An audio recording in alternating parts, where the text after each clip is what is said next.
el fondo del éxito, del fracaso de las interacciones, depende de los problemas cognitivos. ¿Sí? Por supuesto que después que uno entiende básicamente esos problemas y los incorpora de alguna manera, los problemas de diseño son los que vemos todos los días. No es que, digamos, los diseñadores tengan que ser psicólogos, ni psicólogos cognitivos.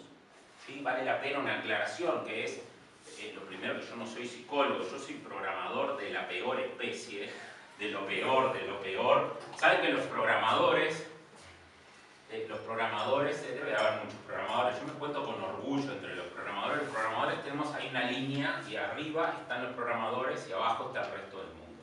Y como me dice un cliente, dice, no es abajo, hay como un espacio y abajo viene el resto del mundo. Pero la psicología se divide rápidamente en dos ramas. La rama de la psicología, que es la psicología clínica, ¿sí? Toda la psicología, digamos, en la psicología cognitiva, que se encarga, es como una rama bastante menor dentro de la psicología, en volumen de preocupación y investigación, igual es enorme, que se encarga de entender precisamente eso, cómo aprendemos, cómo funciona nuestra atención, cómo funciona nuestra memoria, cómo razonamos, cómo guardamos, cómo entendemos, cómo elaboramos el lenguaje, etcétera, etcétera, etcétera.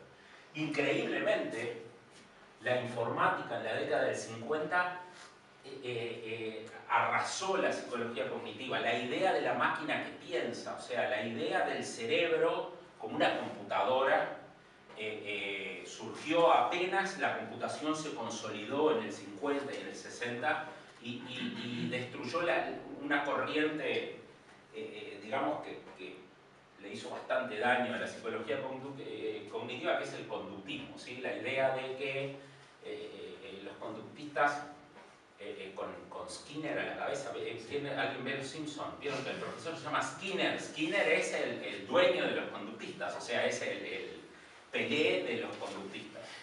Y digamos, ellos decían que lo único que había que analizar era causas y efectos y digamos, el estímulo-respuesta y considerar el cerebro como una caja negra y no tratar ni de deducir reglas, o sea, como analizarlo estadísticamente, y veían como un pecado la idea de tratar de entender cómo funciona, ¿sí? Sino solamente qué estímulos tienen y qué resultados se obtienen.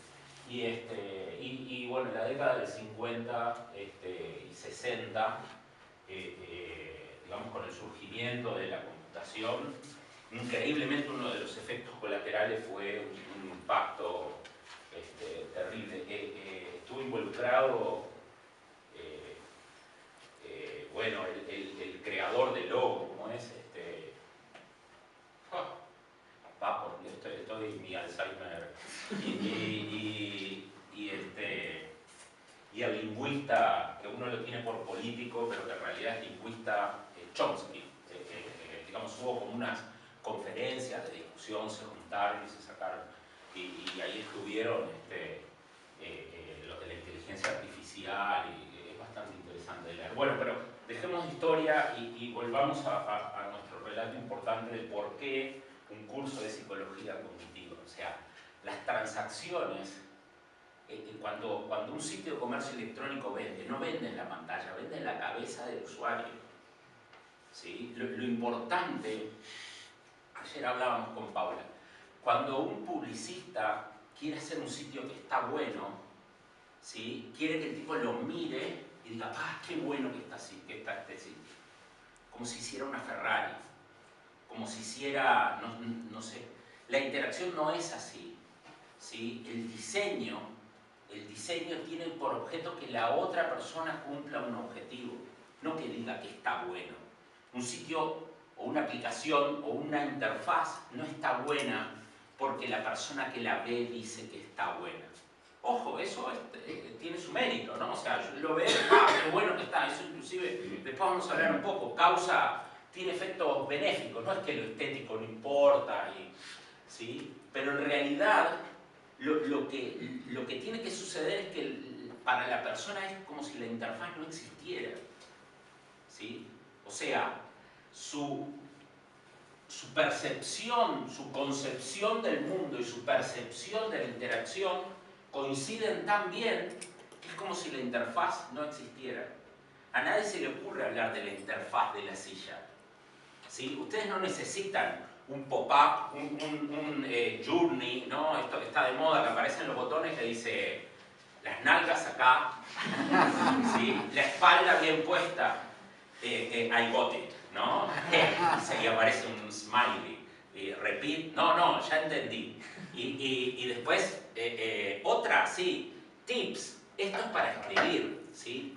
Abrir el cuaderno, ponerlo arriba y vas a poder escribir. No necesita, o sea, la interacción que propone la silla, ¿sí? Está absolutamente integrada a, digamos, a la realidad y a tu concepción, a la percepción y concepción que tú tenés de la realidad en la que vivís. Y el tránsito no tiene escalones, no tiene nada, es continuo. ¿Correcto? Entonces, si ustedes hacen buenas interfaces, las interfaces van a tener ese atributo, a costo de que nadie se acuerde de ellas. ¿Sí? Las interfaces en el partido no son Messi, son el juez. Messi es el cliente.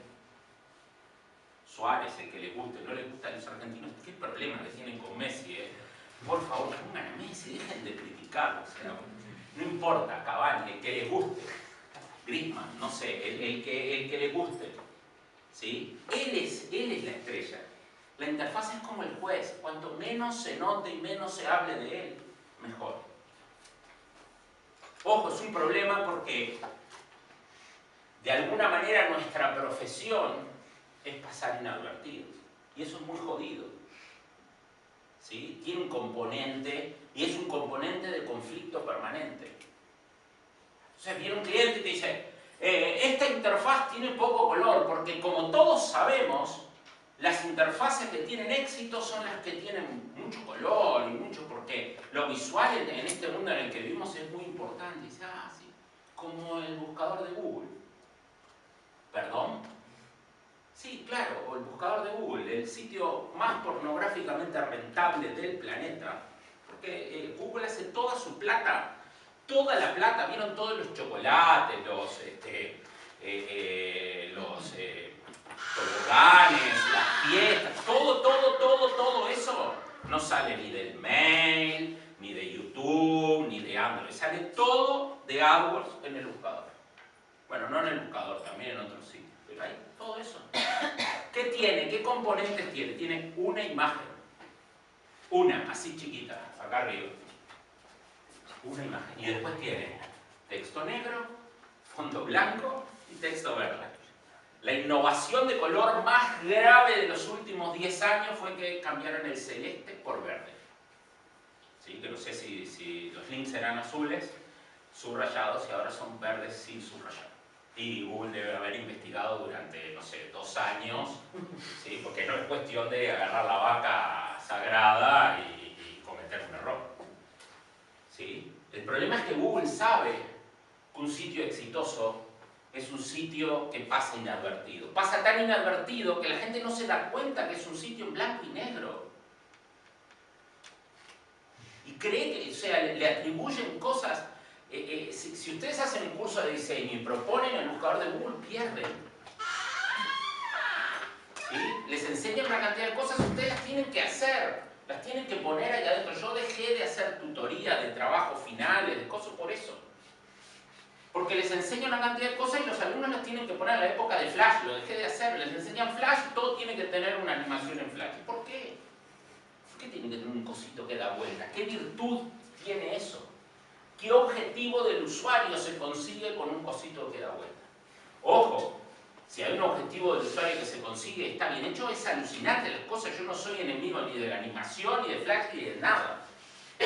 ¿Okay? Por eso me parece muy bueno partir de acá. ¿Qué botón pasa para adelante y qué botón pasa para atrás? Adelante para atrás. Perdiste. A ver. Adelante, atrás. Adelante, atrás. Está mal. Está Está mal. Está equivocado.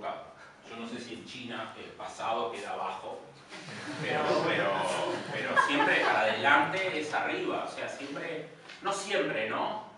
No siempre. Vieron que el scroll tiene un problema, Adobe tiene un problemita además, porque tiene la manito que funciona al revés, pero en realidad vos bajás el scroll y el coso sube, es una cosa rara pero que funciona, ¿no? Sin embargo, este aparato está... Eso es la esencia, o sea, si tienen este aparato, vale, $3, lo regaló un amigo, van a sufrir toda la vida, o sea, no hay forma de que consigan, claro, son esas cosas, son pésimos. Hay un problema grave y es que se puede vivir sin diseño de calidad, porque el grueso del diseño es mediocre. El grueso del diseño, no pésimo, mediocre, mediocre en el sentido del medio. ¿Sí? El problema es que el diseño de calidad es extremadamente rentable. Es muchísimo más rentable que el diseño del montón. ¿Sí? Los productos viven durante mucho tiempo. O sea, cuando ustedes diseñan el Fusca y 50 años después, o sea, ustedes hagan el ejercicio cuando se vayan, pongan autos 1933 en Google Images y miren los autos, porque Ferdinand Porsche diseñó el Volkswagen en 1932-1933. ¿Sí? Ese es el año del diseño del Fusca. En 1987 dejaron de fabricarlo, o sea, mírenlos cómo evolucionaron los otros autos. Y este señor en un coso hizo 3 esferas, ¿no? Tiene la esfera ¿no? 3 esferas, las cortó y las puso y dijo, voilà, este es el Volkswagen. ¿Sí? Este es el Fusca. El Fusca es el escarabajo, traducción. ¿Sí? Volkswagen, el escarabajo, sí, traducción. Fusca es el brasilero, ¿sí? El Beetle. ¿Sí? O sea, cuando ustedes dicen, y ¿saben lo que es económicamente que un diseño de un auto dure 50 años? ¿Saben toda la plata que hacen? Porque no tienen que hacer otra fábrica y porque no tienen que hacer otro diseño y porque no tienen que diseñar un auto nuevo sale $1.000 millones. Más o menos. O sea, poner el papel en blanco y decir, ok, vamos a hacer el Ford Kuga. ¿Cuánto vale? $1.000 millones. Que lo reparten en 7 años. El auto de Homero. El auto de Homero, sí. Si ustedes en vez de que les dura 7 años el diseño, les dura 50, no hay más cuentas que hacer. O sea, se ahorraron y la competencia está poniendo... Cuando Peugeot contrató un diseñador turco, que yo tendría que aprenderme el nombre de memoria, yo soy medio enfermo de los autos, medio no, enfermo mal de los autos. Uno de los problemas que estoy viendo es, hay carrera de Fórmula 1, tengo que ver a qué hora es, pero vino y le dijo, quiero que hagas un diseño de un auto pequeño, no el más pequeño de todos, el segmento B, el auto, que siente las bases del diseño de los próximos años de Peugeot. Y este señor que venía de Volkswagen, ¿sí? De diseñar el Golf 4, diseñó el 206, el Peugeot 206. Sí. Hizo su trabajo, ¿no es verdad? O sea, todavía hoy, pasaron 25, 28 años, ¿sí? Todavía hoy Peugeot tiene olfato a 206 en sus diseños. Pero además pasó una cosa interesantísima, que es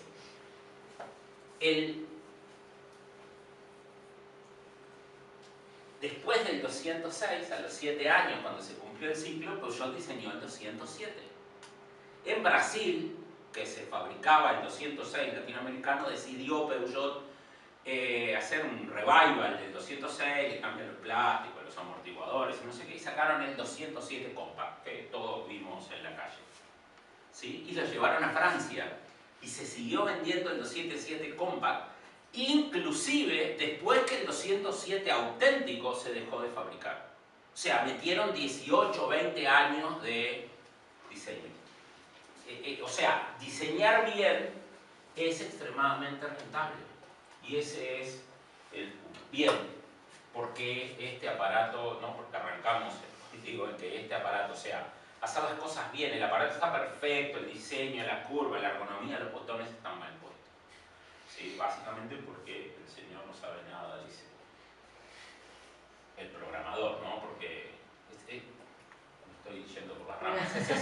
Ese es otro problema. O sea, hace 20 años esto era un problema de diseño industrial puro y duro. Hoy, cualquier cosa que ustedes diseñen es diseño en la interacción. Ustedes se compran un battery, ahí está, un battery bank, ¿no? Un pack de baterías, tiene una luz. ¿Cuándo está cargando? ¿Cuándo está prendida? ¿Cómo hago? ¿No? O sea, para decirle al tipo, estoy cargado, no estoy cargado, con una luz. ¿Se puede hacer? Sí, claro, se puede hacer. Con 4 luces es más fácil. Pero con una luz se puede hacer. ¿Sí? Pero ustedes, hay uno que anda rectangular, vieron que los chinos lo hacen y se vende, te lo regalan con el logo de Visa, de Master, de Ford, de no sé qué. Tiene 2 luces, una verde y una roja, y nunca sabes si está cargado o descargado. ¿Sí? Bueno, eso es nuestro trabajo. Eso es donde nosotros tenemos que hacer la diferencia. Se escuchan opiniones.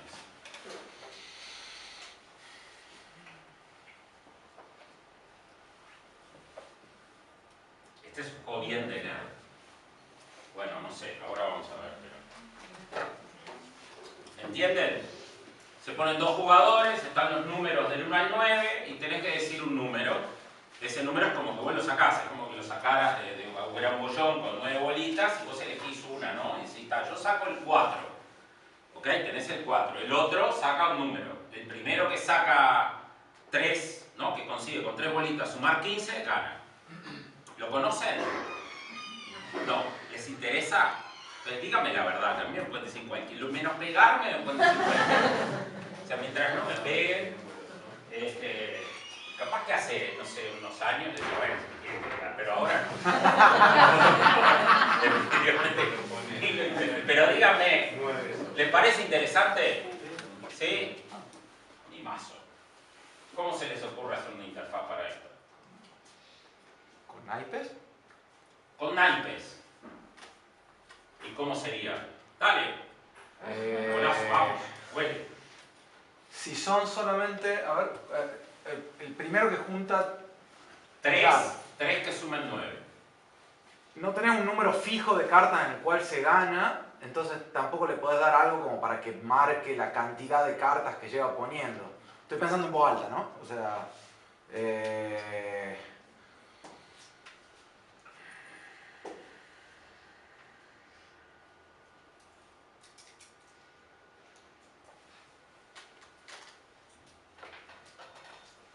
¿qué haría? No tienen ideas. Sí, dale. Y pondría las 9 cartas arriba grandes y en la medida que van eligiendo se deslizan hacia abajo. Se van quitando de arriba y quedando a la derecha un jugador y a la izquierda otro. Y en algún punto cuando gana, bueno, no sé, se ponen en verde las cartas que ganaron. En algún lugar va a tener lo que van sumando. Cuando un jugador elige una carta con un número y el próximo tiene que elegir, esa carta se pone en rojo porque no la puede volver a elegir, porque eligió el anterior. Bien. Si un jugador tiene el 6 y el 4 y me toca a mí, ¿qué carta tengo que elegir? 5. ¿Quién hace esas sumas? ¿Yo o la máquina? El usuario. ¿Por qué? Bueno, es parte de la regla del juego. Claro, podrías tener un ¿Dónde? poder. ¿Dónde dice que Ayudando a la máquina a... pero pierde la ¿por qué gracia, digamos. O sea, si la máquina resuelve, está jugando la máquina, esencialmente, digamos. Ya Sí. se convierte en una cuestión meramente de azar. Bueno, entonces ahora estamos de acuerdo que el juego es una porquería.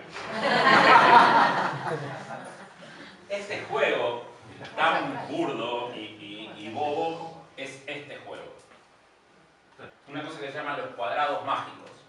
¿Sí? Si ustedes tienen los números del 1 al 9 en un cuadrado de 3×3, la única forma que hay de sumar 15 es así, así, así, así, así, así, en las 2 diagonales. ¿Quién suma? El juego. ¿Sí? Lo hace tan bien que ni siquiera tiene que decir que está sumando. ¿Sí? O sea, Yo lo que les quiero mostrar, esto están, ¿saben quién es? ¿Alguien oyó hablar de Jeff Raskin? ¿No? ¿Saben que es muy importante qué manzana le gustaba a Jeff Raskin? Porque la manzana preferida de Jeff Raskin era un tipo de manzana que se llama Macintosh. Macintosh, ¿conocen? ¿Sí? Jeff Raskin en Apple es... Jeff Raskin, como todos los que trabajaron con Steve Jobs, falleció. Detestaba. No, ese fue un paréntesis. Quedó mal. Jeff Raskin falleció. Punto. Empezamos de vuelta. Como todos los que trabajó en Apple con Steve Jobs en la primera época de Steve Jobs, odiaba a Steve Jobs con toda su fuerza. Con toda su fuerza. Steve Jobs era un tipo era un tipo descollante, absolutamente brillante, pero despreciable. Y la gente lo despreciaba. Por ejemplo, era adoptado y no reconoció a su hija durante años. ¿Sí? Su hija se llamaba Lisa. ¿Sí? Lisa de los Simpsons se llama Lisa por la hija de Steve Jobs, por Lisa. ¿Sí? Porque en realidad, en aquella época, ¿sí? Salían del Apple II. El Apple II era una computadora para hobbyistas, no venía en un sobre para armar, pero era mecánica popular, ¿no? Hágalo usted mismo. Y decidieron hacer computadoras con interfaces gráficas. Ahí está lo del robo a cero, ¿sí? Toda esa historia, si a alguien le interesa después, afuera y armaron dos proyectos, ¿sí? Uno para hacer una computadora digamos, cara y no sé qué, y uno para hacer una computadora más popular, las dos con interfaz gráfica. Un proyecto lo lideraba Steve Jobs y el otro lo lideraba Jeff Raskin. ¿Sí? El proyecto de Steve Jobs se llamó Lisa, ¿sí? Se llamaba Lisa, el tipo no reconocía a la hija y le puso al proyecto el nombre de la hija. Como yo le digo que era un tipo despreciable, es un ser despreciable. Por ejemplo, estacionaba en los lugares para lisiados, sistemáticamente, y pagaba las multas, porque como tenía plata, pagaba la multa. Tenía un Mercedes gris, lo usaba 5 meses y 29 días, que es el máximo que lo puedes usar sin patente en el estado de California. Porque lo usaba sin patente, él lo vendía y compraba otro. Y estacionaba sistemáticamente los cosos para lisiados, pagaba las multas. Pero bueno, Raskin arrancó con el proyecto Macintosh. Justo es decirlo que su idea de proyecto era bastante distinto de lo que fue la Mac después. Y Lisa fue un proyecto fallido, digamos un fracaso comercial estrepitoso, salió al mercado antes que Macintosh. Steve Jobs se vino y lo echó. Eso es, básicamente se pelearon a muerte por el proyecto y el otro lo terminó echando a Raskin. Pero escribió un libro que les recomiendo que se llama The Human Interface y de ahí es este ejemplo que lo que muestra es esto es lo que hacen los ingenieros de sistemas. Así describen los ingenieros de sistemas las interfaces. Esto es la funcionalidad. ¿Sí? Yo necesito un sistema que haga estas cosas. ¿Sí? Ese no es nuestro trabajo. La ingeniería de sistemas es una disciplina a la que hay que tenerle respeto. Es terriblemente exigente, extremadamente compleja, ¿sí? Y requiere además de un apasionamiento muy fuerte. Yo trabajé como programador muchísimos años y conozco mucha gente que tiró la esponja. Y si ustedes programan y estuvieron a las 6 de la mañana, a las 8:30 viene el portero, a las 9 prenden las cajas y vos a las 6 de la mañana tenés un bug porque hiciste la migración de la versión 3 a la 3.2 de la base de datos y el driver ODBC no anda y el coso y el manual dice y la máquina demora 15 minutos en bootear solo para dar un error que dice invalid driver y vos no sabés lo que hacer. Entonces entienden de lo que estoy hablando. Y hay gente que dice, ok, esta es la última vez, y hacen así, y llaman a recursos humanos y dicen, yo quiero trabajar en el mostrador vendiendo buzos y se terminó mi carrera informática. Pero la informática, toda la informática está destinada a las computadoras, no a las personas. Por eso describe los problemas así. Esta es la funcionalidad, esta es la interfaz. O sea, una interfaz mediocre implementa la funcionalidad. Una gran interfaz la explica. Le explica al usuario lo que hay que hacer. O sea, la silla, cuando vos la mirás, te explica lo que hay que hacer. El lápiz, cuando tú lo mirás, te explica. Ustedes, digamos, por supuesto al bebé de 2 años, pero no se les ocurre. ¿Sí? Yo tengo un amigo, ¿cómo le llaman acá los palillos de colgar la ropa? Broches. Vamos. Agarró los broches y le puso presiones que eran de madera en aquella época y le puso todo, agarró todos los broches de la madre y le puso presión aquí, presión aquí, presión aquí. O sea, es ridículo. O sea, la ridiculez tiene que ver con esto. O sea, son interfaces, no importa quién las creó, si alguien las diseñó, si las creó el tiempo, la humanidad, los errores, no importa. Son interfaces de una calidad suprema, sublime, que hacen que tú mires y entiendas exactamente cómo usarla y lo uses. Es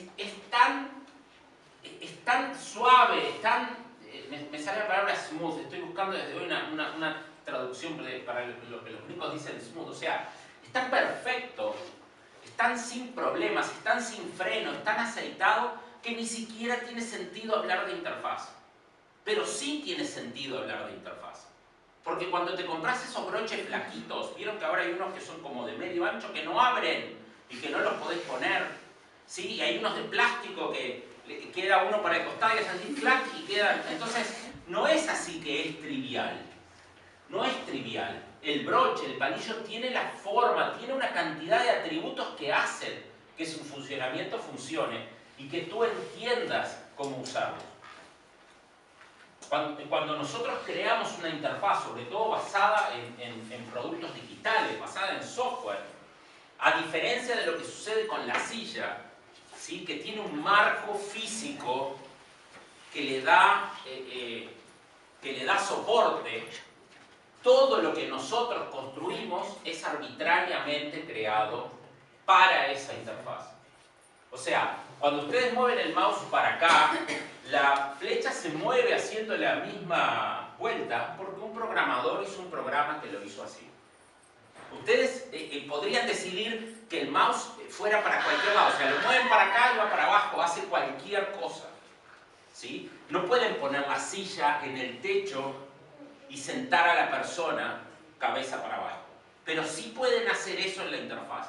Crear la interfaz es explicar, construir un ambiente donde se entienda qué es lo que sucede, cuál es el impuesto que tengo que pagar, qué pasa si lo pago, qué sucede, ¿no? ¿Qué va a suceder, cuándo realmente lo pagué y cuándo no, cómo es este producto, cómo me lo entregan, por qué me lo están vendiendo, por qué es más barato, por qué es más caro, por qué es mejor, por qué es peor, ¿sí? ¿Por qué tiene 2 luces y no una luz? ¿Sí? ¿Por qué? ¿Sí? Miren. Este es el control de volumen del VLC. ¿Lo conocen? ¿Sí? Esta es la funcionalidad implementada por un ingeniero. ¿Correcto? O sea, hacen lo mismo. Se dan cuenta que hacen exactamente lo mismo. Inclusive el ingeniero argumentaría que esta es mejor porque es más precisa. ¿Sí? Y diría, en realidad yo le pondría 6 decimales. ¿Sí? Porque entonces... pondría otro acá para que sea infinito. Digo, pondría otro acá que diga decimales. Y entonces vos le podés poner todos los decimales que quieras y podés poner el volumen a 49,00000022. Aunque el oído no lo pueda percibir. Esta explica lo que sucede. ¿Sí? Y inclusive tiene una cosa muy interesante y es que sabés que está distorsionando. O sea, que sabés que está amplificando artificialmente el volumen y tú escuchas más, pero peor. ¿Sí? Esto es hacer interfaces. ¿Sí? Esto es el desafío del hacer interfaces. De alguna manera, para dar contexto, o sea, ustedes tienen acá todos los sistemas. Todos los sistemas, con todo el respeto y todo el cariño que les tenemos a los sistemas. ¿Ok? ¿Sí? Tienen acá la interfaz. ¿Qué es la interfaz? La interfaz es la parte perceptible de un sistema. ¿Sí? Definición. ¿Qué es la interfaz? Es la parte perceptible de un sistema. Es lo que se puede percibir. ¿Sí? Lo que nuestros sentidos sienten de un sistema. En realidad, sentir y percibir es distinto. O sea, sentir es en bruto y percibir es cognitivo. O sea, percibir es sentir y entender. ¿No? Una cosa es ver y otra cosa es entender lo que uno está viendo, la combinación. Entonces, la interfaz es la parte perceptible del sistema. Todo lo que no es interfaz está por acá. ¿Dónde está guardado mi correo de Gmail? No tengo ni idea. Es un solo archivo, son 100 archivos, cada letra está en un archivo. Usan una cosa que no tiene archivos, no lo sé, no me interesa. ¿Sí? Va por el cable, yo lo único para mi Gmail es lo que aparece en la pantalla y lo que contesta cuando escribo y hago clic con el mouse. Eso es Gmail para mí, eso es la interfaz de Gmail. Todo lo que hay acá atrás no me interesa. A mí todo lo que hay adentro de este aparatito no me interesa. La interfaz de este aparatito son estos 3 botones y los botoncitos que están acá al costado. ¿Sí? Todo lo demás es sistema. ¿Sí? Y de este lado de acá están los problemas cognitivos. O sea, la interfaz lo que hace es permitirle interactuar a una cabecita con un sistema. ¿Sí? Y acá tienen las disciplinas de diseño sobre las que en este curso van a ir sobre todas, de ida y de vuelta. Y acá lo que vamos a hacer es tratar de dar un marco de estas: atención, comprensión, memoria, intuición, inteligencia, todas esas, para tratar de entender cómo afectan las otras. Por lo menos darles un marco y tratar de entenderlo. Este camino y ya les doy bibliografía si a alguien le interesa profundizar, este camino de arrancar por la informática, ¿no? Porque yo les dije, yo soy programador, o sea, yo trabajé 1000 años de programador, yo programaba en Assembler, o sea, es una cosa muy rara que ahora me pasé al lado oscuro de la fuerza, pero al muy oscuro, ¿no? De ahí ir al diseño de interfaces y de ahí a los problemas de psicología cognitiva es bastante común, es más común de lo que parece. Norman, ¿sí?, que escribió este libro, que es un libro de 1988, esta es la primera edición, inclusive se llamaba La psicología de las cosas de todos los días, y lo ponían en psicología, no en diseño, entonces le cambió el nombre al diseño de las cosas de todos los días. ¿Sí? Norman, que es uno de los dos fundadores del Norman Nielsen Group. ¿A Nielsen? ¿Alguien escuchó hablar de Nielsen? Bueno, este es el socio. Escribió este libro que explica los problemas de uso, estos problemas de los que vamos a hablar, en la perilla de la cocina, en la llave de la luz. O sea, ¿cómo ordeno las llaves de la luz para mirar la llave y decir cuál luz va a prender cuando apriete la de arriba o la de abajo? ¿Cómo aprieto estos botones? ¿Cómo hago las canillas? ¿Cómo son las canillas del baño? Es un libro fascinante, y popularizó, porque puso en la tapa, esto ¿lo conoce? ¿Alguien lo había visto? ¿Sí? Para los que no lo habían visto, bueno, capaz. Es una obra de un artista francés que se llama Jacques Carelman. Y Carelman hizo una cosa que se llama colección de objetos imposibles.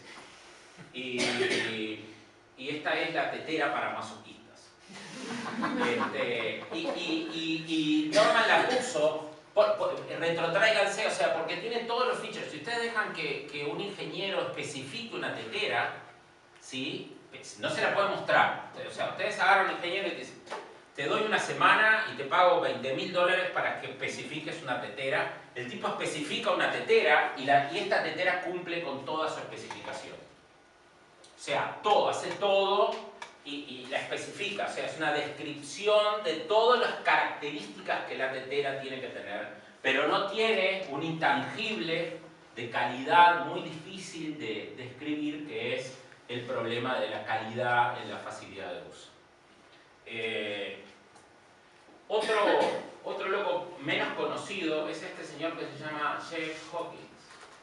Jeff Hawkins, este sí, no lo lean. O sea, este es un libro de neurociencias. Es un loco, pero Jeff Hawkins es un loco muy interesante porque fundó Palm. Después se fue a hacer un posgrado en neurociencia, siempre le interesó el cerebro, y esto tiene, nosotros vamos a ver alguna cosa de este libro, tiene una propuesta de cómo funciona la percepción y la inteligencia y todo, que es uno de los modelos. Nadie tiene la menor idea de cómo funciona la inteligencia, esa es la verdad más absoluta. Y hay algunos modelos, y uno de los más interesantes es de Hawkins. Hawkins después, Palm se vendió a Tricom y toda una historia ahí de idas y venidas. El tipo licenció el software y hizo el Treo 600. El Treo 600 es el primer teléfono inteligente antes que Apple. O sea, es un loco diseñador digamos de nivel, y también es un loco que viene de la ingeniería y se pregunta por qué la gente no puede usar lo que yo hago, ¿no? La gente que va al diseño termina haciendo, o sea, un día te parás con tu sistema y mirás y decís, no puedo creer que yo haya hecho esto y que este tipo no lo puedo usar. ¿Sí? Entonces el 98% de los programadores dicen que el tipo es un imbécil, ¿no? Se van y se... Lo que pasa es que si uno programa para imbéciles tendríamos que programar para nosotros mismos. Claro, se acuerdan de la raya, ¿no? ¿Vos qué sos? O sea, vos qué sos quiere decir de qué lado, ¿no? Te hablas con alguien, no, porque no andes, y vos qué sos. Vos qué sos quiere decir de qué lado de la raya, o sea, ¿te hablo del SQL o te digo que no se puede? Y bueno, Hawkins hizo ese camino, y otro interesante que hizo el mismo camino es este señor Jeff Johnson, que escribió probablemente de los pocos libros que hay sobre diseño y problemas cognitivos. Jeff Johnson es muy bueno, muy bueno. Estuvo en el ISA 2016 en Chile, y dio su charla. Sinceramente me defraudó porque dio una charla sobre accesibilidad y en realidad lo presentó como que estuviera inventando la accesibilidad. No sé si se acuerdan de cuando don Rodrigo Díaz de Carreras, el tío funda Caracas, justo en el centro de Caracas, y a mí me dio esa impresión, ¿no? De que me defraudó bastante, pero el libro es muy bueno, o sea, ahí tienen un poco de bibliografía. Bueno, un problema de la psicología cognitiva es que en realidad se avanza, se sabe mucho, y vos lees, sabemos muy poco, y además es como una ciencia social. Yo que vengo de los sistemas donde el if es verdadero o falso, o sea, vos no podés pasar por un if y no sé, ¿no? La computadora dice no sé. Acá todo es ambiguo y todo tiene perforaciones, o sea, todos los modelos y todas las propuestas tienen perforación, en el sentido de que tienen cosas que no cierran. Entonces yo elegí para empezar un diagrama que hizo este señor que se llama Broadbent. Lo hizo en el 58, o sea, en ese momento de fermental de la psicología cognitiva, agarró los diagramas de flujo de las computadoras y por primera vez en la historia dibujó un diagrama. Skinner tenía prohibido esto. O sea, Skinner decía, entra, sale. ¿Sí? Y él dijo, no, nosotros podemos entender porque funciona así, no importa qué parte del cerebro soporta cada cosa. ¿Sí? Hagamos un modelo, y es bien, si ustedes lo miran, es un diagrama de flujo, es programación de la década del 60, de la década del 50. ¿Correcto? Sobre cómo funciona la atención. En realidad, esto tiene unas cuantas perforaciones, algunas muy obvias, como que la memoria de corto plazo está puesta muy cerca de los sensores y cosas por el estilo que le ocasionan una cantidad enorme de problemas. Y hay alumnos de él que con todo el respeto y la admiración hicieron modelos más sofisticados y cosas, y después hay tipos que lo odian y que como en toda disciplina se imaginan todo lo que hay sobre la atención en 60 años que pasaron desde el 58. Sin embargo, para nosotros y para nuestro objetivo es suficiente y está bueno. Miren lo que dice Broadbent. Nosotros tenemos sensores. Sensores. O sea, el ojo tiene sensores, conos y bastones. Se llaman, unos sensan el color, los otros el brillo. ¿Sí? Por eso el control del televisor tiene brillo, color, porque eso es lo que tenemos. Son sensores. Sensores en el mejor sentido de la palabra sensores. O sea, digamos, tenemos dispositivos que generan impulsos nerviosos ante la recepción de estímulos. ¿Sí? Esos sensores sensan todo lo que hay alrededor. Todo lo que hay alrededor y lo almacenan en una memoria de corto plazo. En un lugar lo dejan ahí, en un buffer. ¿Sí? Y hay en el cerebro un filtro que selecciona de esos estímulos qué es lo que vamos a procesar. ¿Sí? ¿Qué es lo que vamos a percibir? Y el resto se descarta sin más trámite. ¿Sí? Este es, a través de, digamos, lo que se selecciona pasa a través de un canal de capacidad limitada, muy limitada, a la parte del cerebro que toma decisiones. Digamos, si esas decisiones pasan por dos cosas que están relacionadas. La primera es pasársela al área de responder, ¿no? Generar output, ¿sí? Y ahí irá a los músculos, a la saliva, al estómago, donde sea. Y lo otro es al área de almacenamiento de largo plazo para aprender, ¿sí? Y poder retroalimentar el sistema. ¿Correcto? Este es el modelo básico de cómo funciona la atención. Si ustedes lo piensan, tiene unas cuantas perforaciones, pero a nosotros nos va a servir. Vamos a empezar a digerirlo desde el punto de vista del diseño. El primer problema que hay es que la atención es limitada. O sea, una cosa importante que hay que ver es que nosotros sensamos todo lo que nos rodea, O sea, en general, cuando ustedes hablan de atención y ponen ejemplo, la gente se imagina, oh, hay un ruido y todo el mundo atiende. Ese no es el problema de la atención. Tú tenés la atención encendida desde que nacés hasta que te morís, ¿sí? El 100% del tiempo, inclusive cuando dormís, salvo que te desmayes o que te den anestesia. Esas son las dos únicas condiciones en las que tú estás atendiendo. O sea, ¿cómo te despertás si no estás atendiendo? Tú estás sintiendo permanentemente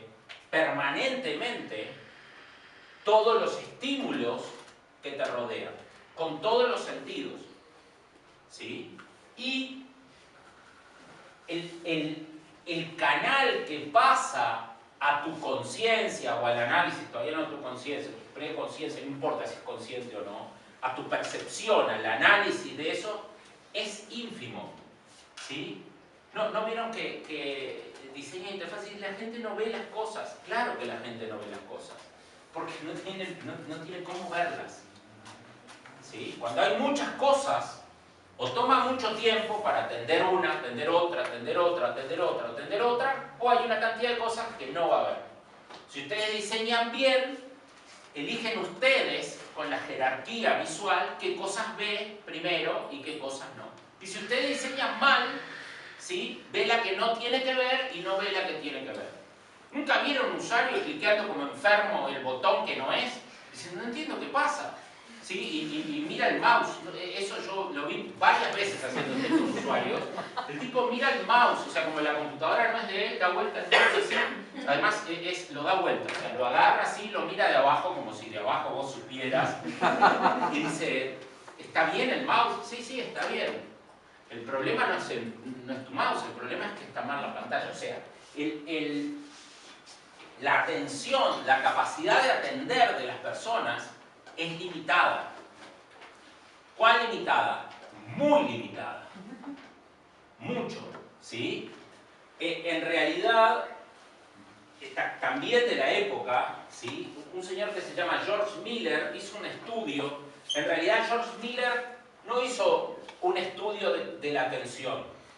Hizo un estudio de todos los papers que se habían escrito sobre la atención, sobre la capacidad de atender. O sea, vienen y dicen, de jugar el Simon, ¿saben cómo es el Simon?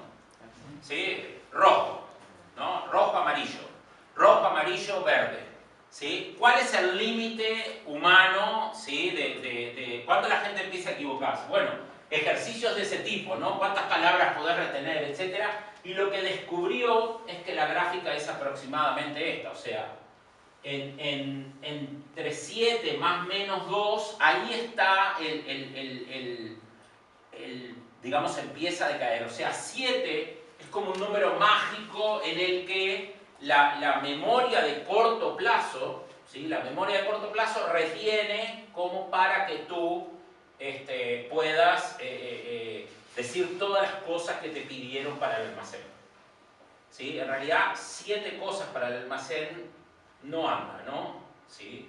Hay otro estudio también de la época, ¿sí? Esto cuando yo lo leí me pareció una cosa alucinante, ¿sí? Le llaman en inglés subitizing, contar de súbito. Estos señores hicieron un estudio y descubrieron que en realidad todos los seres humanos, independientemente de la edad y de su cultura, saben contar hasta 4. ¿Qué quiere decir que saben contar hasta 4? Que si tú le ofreces 8 manzanas y 9 manzanas no saben decir cuántas son más. ¿Sí? Si son inteligentes, agarrarán y pondrán 2 manzanas, una de cada uno, en el que sobra y este son más. ¿Sí? Si tú agarras a un niño de 3 años y le ofreces 3 caramelos y un caramelo, él sabe cuál elegir. Pero si tú le das 2 bolsitas, una con 11 caramelos y otra con 9 caramelos, no sabe cuál elegir. ¿Sí? Porque el fenómeno mental de contar hasta 4, hay gente que lo puede hacer hasta 5, hay gente que lo puede hacer hasta 6, pero todos los seres humanos lo hacemos hasta 4. O sea, contar 1, ese es el problema. Contar 1 es estúpido. O sea, ¿cómo contás 1? Decía, conté hasta 1. Decía, no, pero este no sabe contar. No, sabe contar. Porque 1 o 0 son distintos y 1 o 2 son distintos. El concepto de que hay 1, ¿sí? Es un concepto muy importante. Lo que pasa es que, como viene en el hardware y lo tenemos desde que somos una especie, nadie le da corte. Llevó miles de años, ¿sí? Que alguien se pusiera a estudiar y dijera, mira qué interesante. Yo cuando entro al bar y miro las mesas, ¿sí? Si hay una persona, 2 personas, 3 o 4, lo hago mirando. Si hay más personas tengo que saber contar, porque si no, no puedo decir si hay 7 o 9. ¿Sí? Y esto aparentemente está relacionado con esto, con nuestra capacidad de atender. ¿Sí?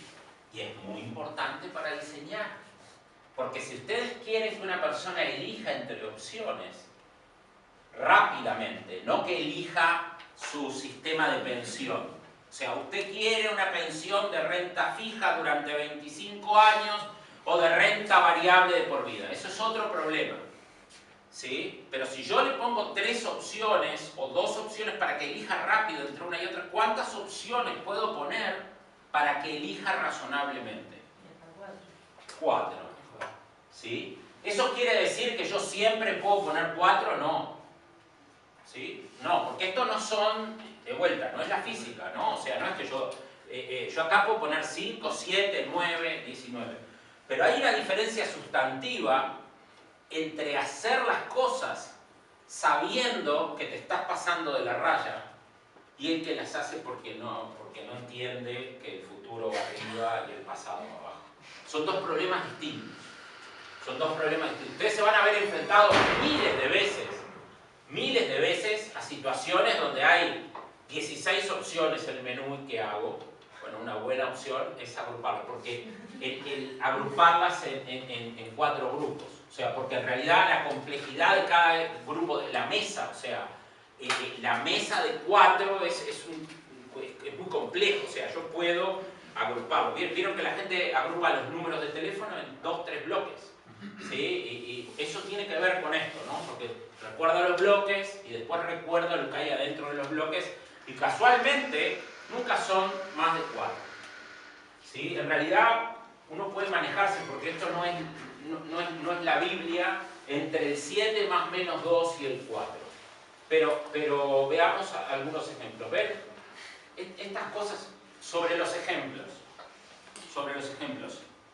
Ya los mostré en Argentina y no me da pudor. Sí, los argentinos son como mucho más efusivos y discuten con mucho más volumen que nosotros, que somos más apagados. Pero a mí van a haber muchos ejemplos, sobre todo del Estado, de Uruguay, de Argentina, de Chile. Es mucho más fácil poner Google, Facebook, Amazon y sitios que ustedes no conocen, buscar si está lleno de sitios buenos, malos, mediocres, aplicaciones, páginas. A mí me resulta muy ajeno. En realidad yo siempre tengo la impresión de que Google lo hace Google, de que yo no tengo como mucha relación entre lo que Google va a hacer o va a dejar de hacer, que yo soy como un consumidor. Y de estas cosas yo me siento como más cercano, ¿no? Entonces yo prefiero ejemplos más cercanos y listos, ¿sí? Están puestos,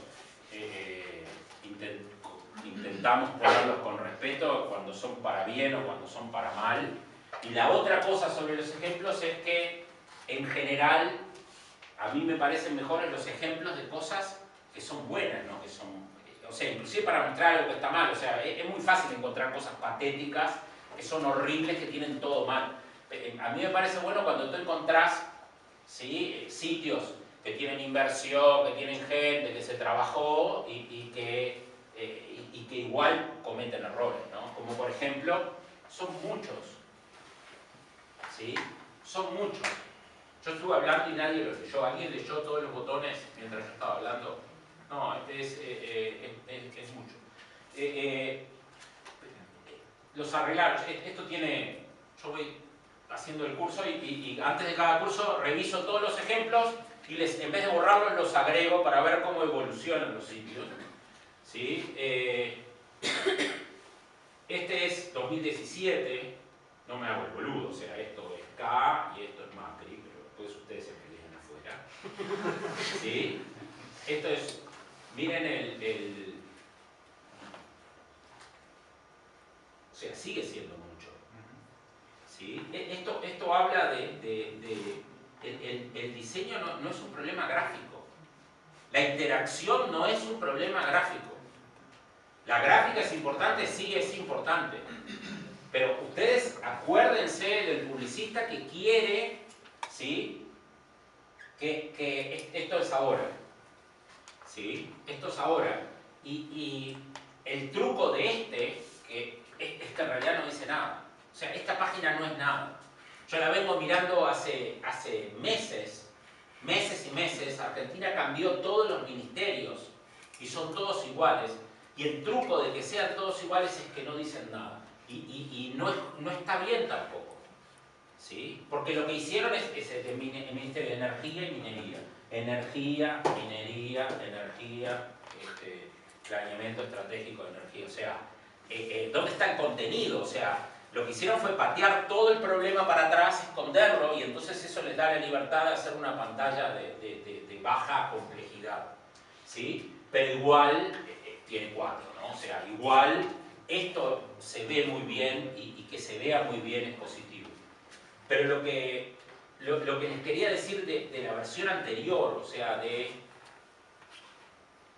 tú puedes, de la versión anterior que es esta, es que lo gráfico es importante. Vamos a hablar de la estética.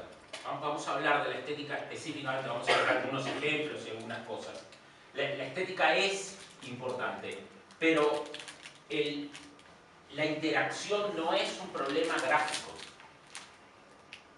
¿Sí? O sea, cuando ustedes llevan a evaluar los sitios, cuando ustedes le presentan al directorio, al jefe, al gerente del sitio, el gerente opina si el sitio está bueno. ¿Sí? Si está bueno, como si un futuro novio o una futura novia está buena. Y si ustedes están casados, saben perfectamente que esté bueno es importante por un tiempo. ¿Sí? Pero si ustedes quieren tener 30 años de casado, lo primero es que no va a estar bueno después. Y lo segundo es que lo importante es lo de adentro, o sea, es otra cosa que no tiene nada que ver. Y este problema es exactamente igual, o sea, si la evaluación está buena, ¿qué es la evaluación que hicieron acá? No cabe ninguna duda. O sea, tienen un coso que se mueve y que pasa celeste sobre gris. A nadie le importa un pepino los ciudadanos de Argentina que quieren saber sobre la energía. Lo único que quieren es que la gente diga, ¡pa! ¡Qué malo era el sitio anterior y qué bueno es este! Y lamentablemente, bueno, en realidad, lamentablemente tiene dos partes. La primera es que lamentablemente le pagás a una empresa que hace social media y te llena de bots y de cosas que dicen qué bueno es el sitio, tenés engagement. Pero eso no hace bueno el sitio. Lamentablemente no es bueno el sitio.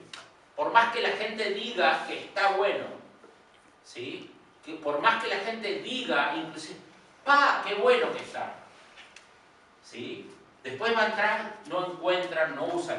Y eso es un proceso silencioso, ¿sí? Que no se contabiliza en ningún lado, ¿sí? Más que en las orejas de las personas que atienden el call center.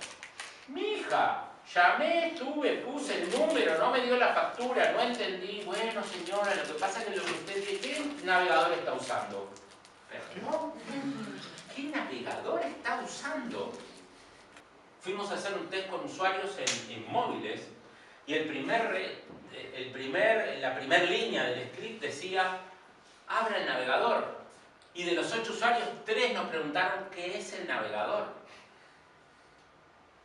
¡Chan! Y yo miraba así, había una chica haciendo los test y yo estaba sentado enfrente. Y yo no puedo creer. O sea, ya está, o sea, eliminaron el navegador. Y bueno, ¿usted navega por internet? Sí. ¿Y cómo hace? Ah, sí. En un gadget de Google, ponen ahí, Google hace una búsqueda, ponen en el primer lugar. Google consiguió cerrar el gap. Bien por Google. O sea, nos pasó por arriba. A mí me pasó por arriba. Yo llegué mucho más tarde que ellos. Entonces, ese es el problema, no que la gente diga, ah, que está bueno. O sea, hacen las cosas, no importa. ¿Sí? Bien. Daniel, tengo una consulta. Porque Sí. ahí estamos viendo interfaces que tienen carteles y símbolos y demás. Y, por darte un ejemplo tonto, yo juego al videojuego en la consola.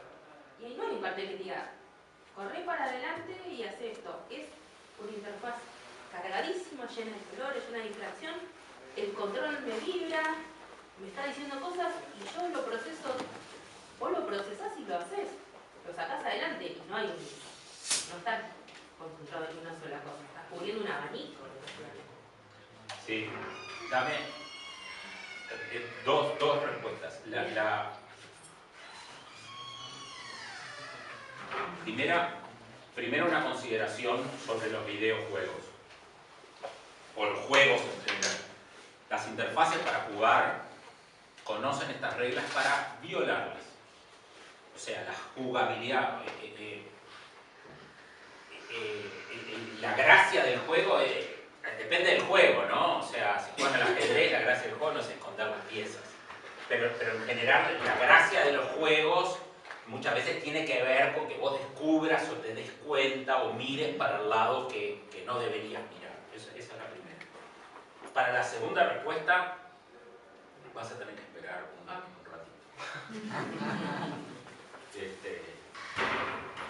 Ministerio de Ganadería, Agricultura y Pesca, Uruguay, ¿ven? Todo lo que hay lo pusieron. ¿Sí? Esta es versión 2017, versión actual. ¿Ok? Esto es Chile Atiende. ¿Ven que se ve simple? ¿Sí? Se ve simple porque son 4, no hay mucho más. ¿Sí? Se ve simple porque tu atención es capaz de captarlo, o sea, pasa por el canal entero. ¿Sí? Bien. Esto es, en versión 2015, el sitio de trámites de Argentina. Es muy bueno el sitio de trámites de Argentina. A veces hacen cosas, yo me enojo, pero es muy bueno. 3 grupos, o sea, esto era lo que yo le decía, tengo 25 trámites, los agrupo en 3 grupos. ¿Sí? Y 3 grupos son 3. Después cada grupo es complejo. Ese es el secreto de la navegación. ¿Por qué se navega en árbol? Por este problema. Lo sepas o no lo sepas. ¿Sí? Bien. Este es el actual. Miren esto miren lo que es un diseñador que sabe y lo que no sabe. ¿Ven esta foto de acá abajo? ¿Sí? Esta es la cosa más argentina que hay en el planeta. ¿Sí? Regístrenlo porque el tipo que hizo esto lo hizo muy pero muy bien. ¿Sí? Todos los sitios de gobierno quieren promover su país. Y no hay nada más argentino que una cantidad enorme de gente con la bandera argentina gritando Argentina, Argentina en la calle. También gritan otras cosas de la misma forma, pero son sectores, ¿sí? O cuadros, o partidos, o posiciones, o lo que fuera. Pero todos los argentinos, es Argentina, o sea, es la efervescencia argentina con la bandera argentina. Y el tipo lo puso acá, y está acá, ¿sí? En el fondo. No se pierde nada, no hay nada de la composición, no hay nada de la interacción que se ve afectado por la argentinidad. Guarden este comentario porque lo vamos a ver un par de veces más. La primera es esta. Ven que el que hizo esto, ¿sí? No consiguió, acá hay una llama. ¿Ven acá la llama? ¿Alguien la ve? ¿Sí? No consiguió transmitir nada. O sea, detalle, o sea, calidad, la organización de cómo se perciben las cosas, tiene que ver. Cuando vos decís, ¿qué va a ver la persona? Cuando vos decís, cuando yo les decía, ¿qué es lo primero que va a ver la persona? Lo primero que va a ver la persona es esto. ¿Qué es lo segundo que va a ver la persona? Es esto. Y si tiene ganas y se queda mirando, va a percibir esto. Y si es argentino o conoce a los argentinos, va a entender exactamente lo que está viendo. Y eso es muy bueno, ¿sí? Comparado con esto, es infinitamente superior.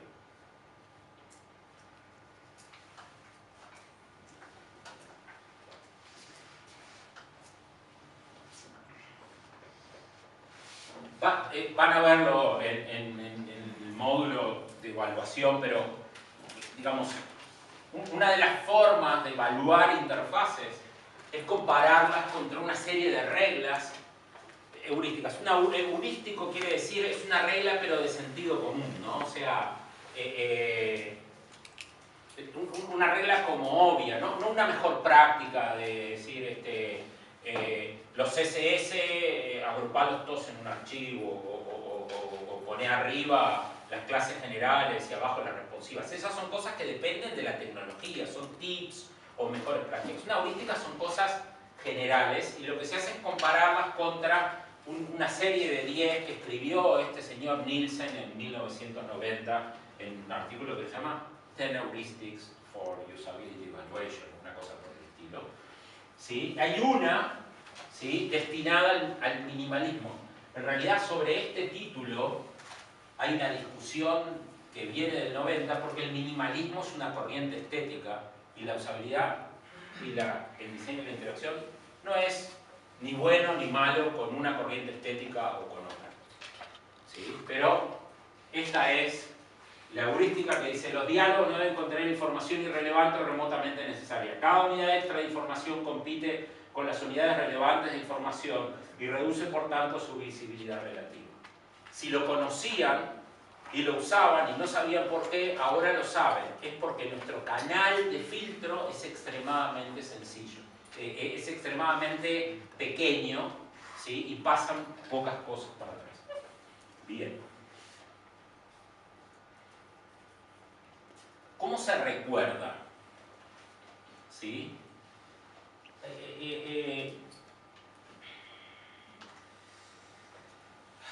Hay un señor que se llama Antonio Damasio, que escribió en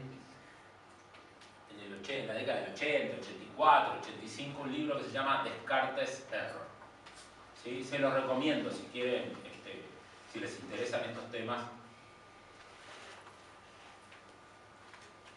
Sí que lo juzguen. Pero bueno, la idea de que, digamos, Descartes promueve la idea de que el cerebro funciona separado, ¿no?, de la razón y la emoción, digamos, todo el funcionamiento de tus sentidos y de tu percepción y todo eso terrible que hay que dominar, y la razón por otro lado. Descartes, en el libro El error de Descartes, Antonio Damasio, que es un neurólogo, hace fisiología del sistema nervioso, esa especialidad, demuestra que eso es esencialmente falso. ¿Sí? Y que suceden dos cosas. La primera es que están profundamente conectadas, razón y emoción, y que no funcionan una sin la otra. Y la otra cosa que demuestra, o que sienta las bases, él no las demuestra, pero él dice que hay indicios y después se consolida, y es que el mecanismo para recordar, o el mecanismo para traer, digamos, para pensar, es alimentar los sensores desde adentro. ¿Sí? O sea, vos, para saber la posición en la que está tu brazo, ¿sí?, lo que se creía es que si tu cerebro le dice al brazo ponete así, tu cerebro ya sabe que el brazo está así. Eso no funciona así. ¿Sí? Lo que hacen es pedirle a los sensores que le diga dónde está el brazo. ¿Sí? Y alimentan el cerebro con la posición del brazo. O sea, vos para recordar una imagen lo que haces es meterte acá, chuc, y alimentar para atrás tu visión. ¿Correcto? Olvídense del proceso fisiológico, ¿sí? La cuestión importante es que recordar compite con atender. O sea, ustedes tienen un canal de 4 de ancho, y si lo llenan con recuerdos, no lo pueden llenar con percepciones. ¿Sí? Eso es jodidísimo. Eso es una cosa, o sea, recordar es terrible. Recordar, yo tengo una lámina que nunca muestro porque siempre me quedo hablando. La voy a mostrar. Recordar, inclusive recordar por un instante, es terriblemente costoso. ¿Cómo hacían ustedes cuando la madre los mandaba al almacén? Yo agarraba el papelito, agarraba la plata y decía leche, azúcar, huevos, pan. Leche, azúcar. Y te encontrás con uno y dices, oh, venís a jugar de tarde. Se terminó. O sea, dejaste de alimentar, Claro, eso que yo estaba haciendo lo estaba haciendo por afuera, ¿no? Pero dejaste de alimentar y se terminó el recuerdo. ¿Sí? Se terminó. Inclusive, recordar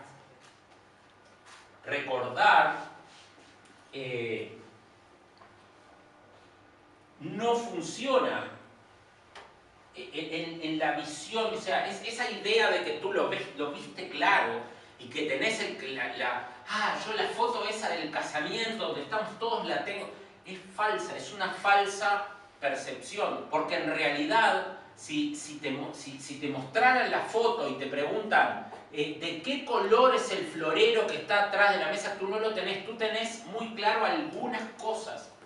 Y en realidad, no se sabe bien cómo, pero es absolutamente claro que las cosas que se almacenan en el cerebro cuando tú percibís algo, lo abrís en categorías, lo vas cortando y lo almacenás como pequeñas categorías chiquitas con vínculos enormes, con miles de vínculos o millones de vínculos de una con otra. Una neurona tiene no sé cuántos miles de sinapsis, o sea, el cerebro tiene miles de millones de conexiones neuronales. Esas conexiones hacen a la relación que hay entre los objetos que almacenan. Entonces esa idea de que tu cerebro es como un... ¿se acuerdan del coso de diapositivas que iba pasando clac, clac, clac, clac? Que tu cerebro es uno así muy grande, es falsa. O sea, tú guardas narices y pelitos y circulitos y armás las caras con eso. ¿Cómo? Está por verse o está por aprenderse, pero básicamente es así. ¿Sí? Y ese proceso, ¿sí?, alimenta digamos, el área, o sea, va no a los sensores o a esta área, ¿sí?, y alimenta y entra como si lo hubieras percibido. Con lo cual no podés percibir a la vez. ¿Bien? Entonces, ¿sí?, recordar es pensar. O sea, el proceso de agarrar todos, cuando uno recuerda, siempre recuerda de forma intencionada, siempre el recuerdo tiene un motivo, ¿sí?, y tiene como un contexto y tiene una forma, ¿sí?, y el recuerdo cambia con el agregado de información.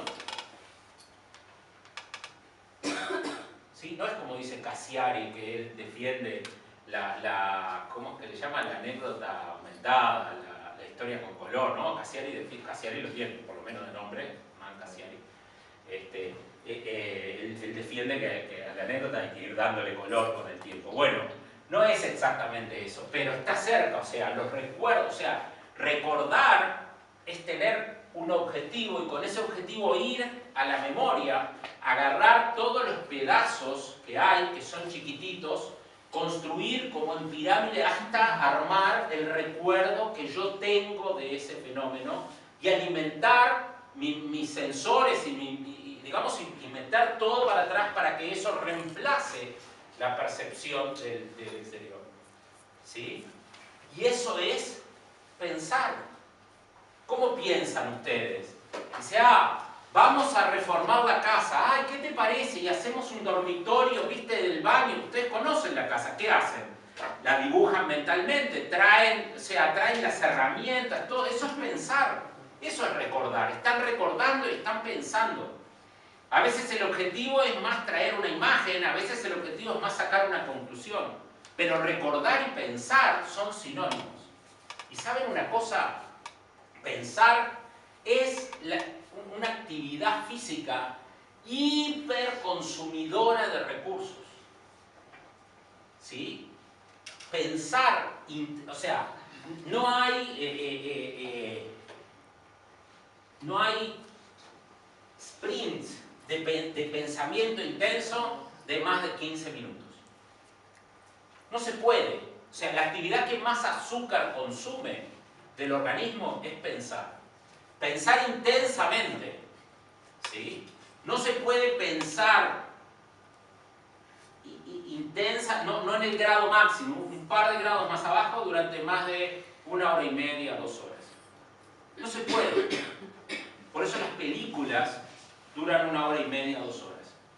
Porque después de 2 horas tu cerebro no resiste más.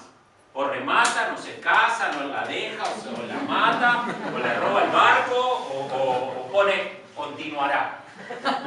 ¿Sí? Pero no funciona.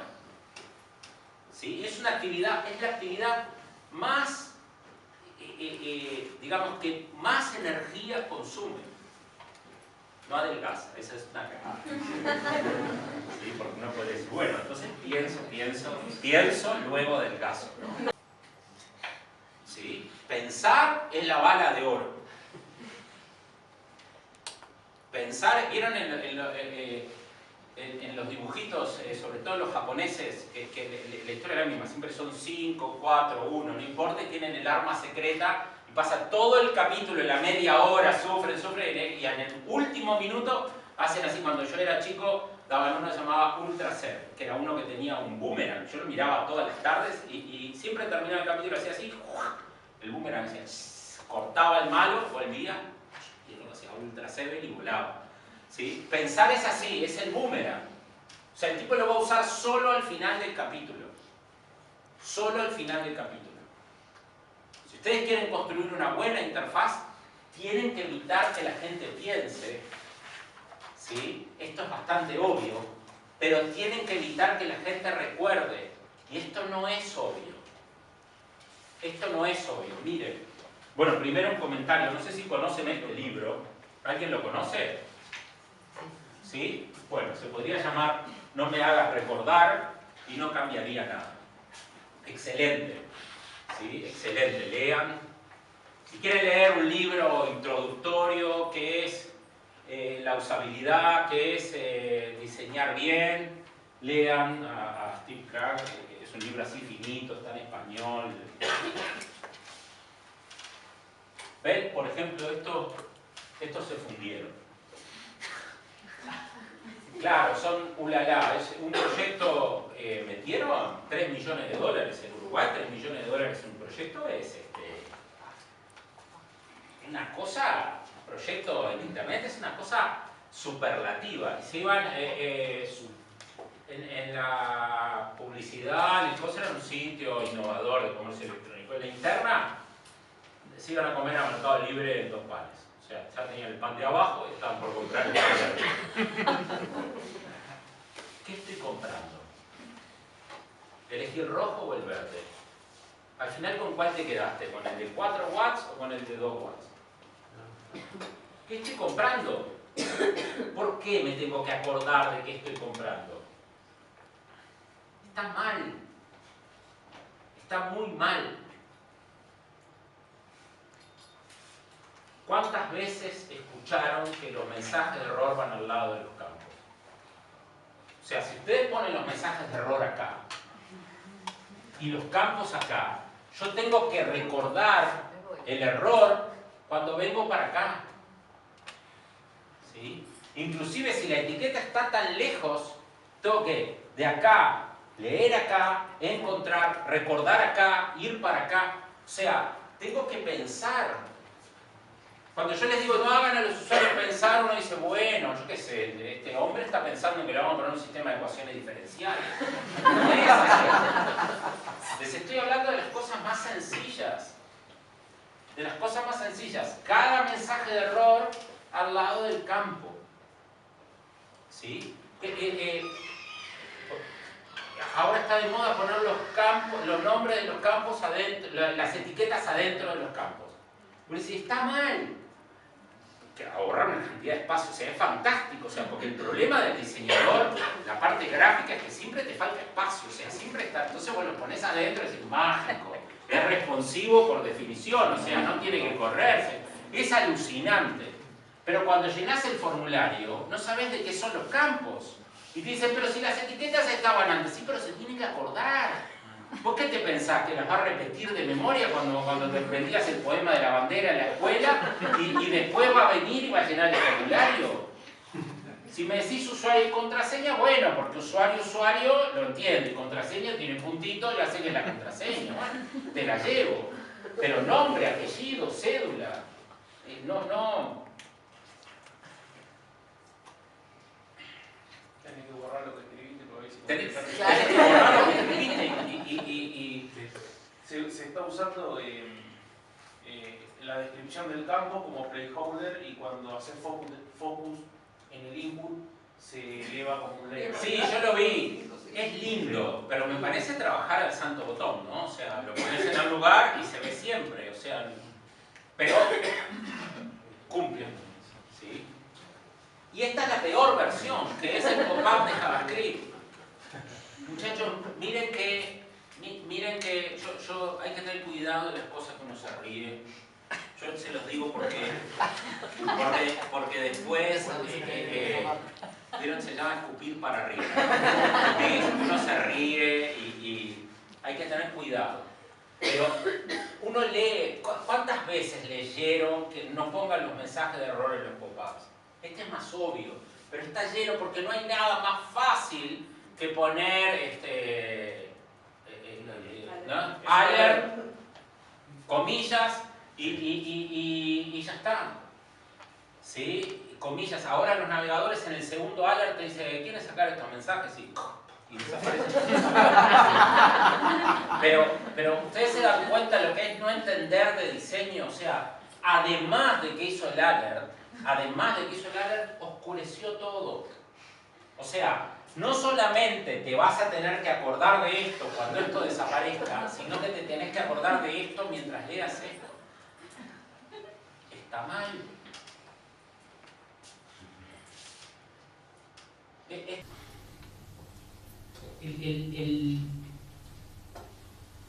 El diseño, internet, todo tiene demasiada gente de marketing metida y la gente de marketing hace marketing de sí mismo. Entonces, como hay una ley de las 22 leyes universales del marketing de Al Ries que dice, si no sos el primero en un segmento, crea otro parecido en el que seas el primero. Nosotros estamos siendo permanentemente bombardeados con nuevas palabras parecidas. Lo que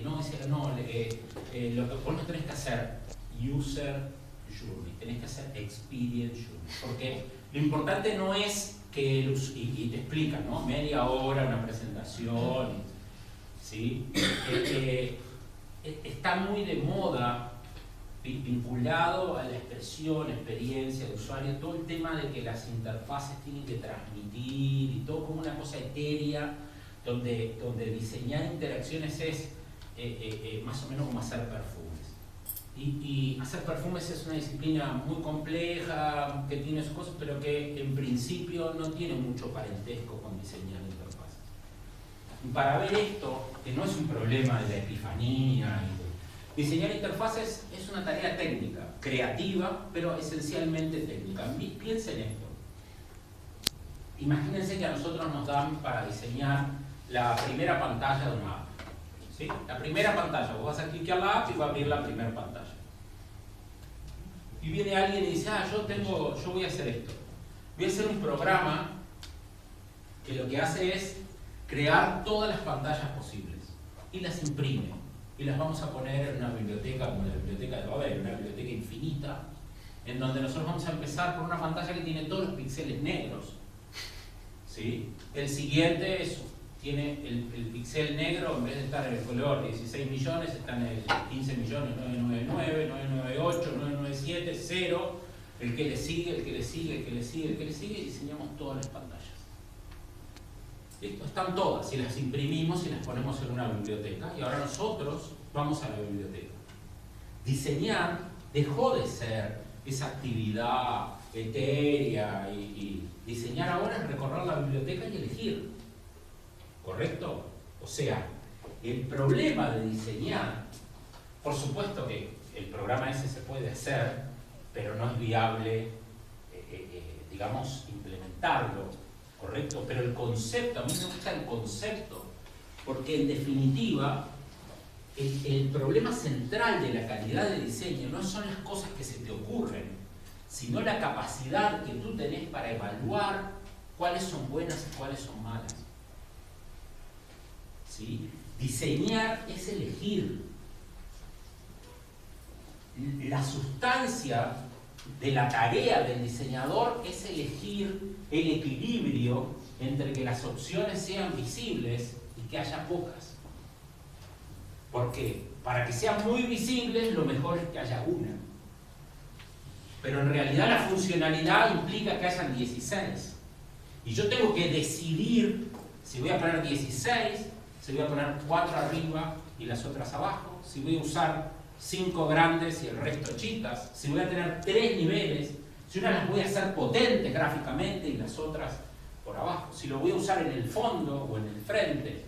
Esas son las decisiones. Yo tengo que elegir todas esas cosas. Y lo que tienen que hacer ustedes es entrenarse para tomar esas elecciones. ¿Sí? Inclusive, si no tienen capacidad creativa, o sea, si no se les ocurren las cosas, igual van a ser valiosos en sus equipos de diseño. Yo, Daniel Mordecki, no diseño nada, pero es aburridísimo, entonces los clientes no lo contratan. Es muy difícil vender lo que se llama análisis heurístico, o sea, evaluar las interfaces desde el punto de vista de las mejores prácticas plasmadas en las heurísticas. Entonces, si los clientes no quieren, no importa, pero ustedes cuando hagan para ustedes de su bolsillo, jamás hagan nada hasta repasar y mirar el sitio y decir, no, bueno, desde el punto de vista de las heurísticas está bien, porque tienen una sabiduría, tienen metido adentro una cantidad de recomendaciones que hacen que las cosas funcionen. Bien. Nuestra memoria influye en el filtro. ¿Sí? Los niños creen que Barcelona es un cuadro de fútbol. En Argentina es un cuadro de fútbol donde juega Messi. Y en Uruguay es un cuadro de fútbol donde juega Suárez. ¿Y saben qué es Barcelona? Un cuadro de fútbol donde juegan Messi y Suárez. Pero además es una ciudad. ¿Sí? Entonces, a ellos les parece fantástico lo que piensan, y a los demás, que son amantes de Gaudí y de alguna cosa más, les parece un sacrilegio que conozcan a Barcelona por el fútbol. Pero la realidad real es que los dos tienen razón, porque nuestra visión del mundo, nuestro almacén de conocimiento, de percepciones anteriores, influye en lo que vemos. E influye mucho. ¿Cuánto? Yo les diría que de forma arrasadora. Veamos algunas cosas. ¿Cuál es más larga? ¿La de arriba o la de abajo? Vamos a votar. Me encanta votar. Por la de arriba. Por la de abajo. ¿Alguien? $100 ha puesto yo. $100 acá, la de arriba es más larga. ¿No apuestan $100? ¿La figura o la línea? Perdieron. La de arriba es más larga. ¿Sí? Ustedes están influidos por su percepción y por su conocimiento. Ustedes ven que la de arriba es más larga, ¿sí? Pero saben que este señor, esta es la primera ilusión óptica que se dibujó, y la dibujó un alemán que se llamaba Müller-Ley.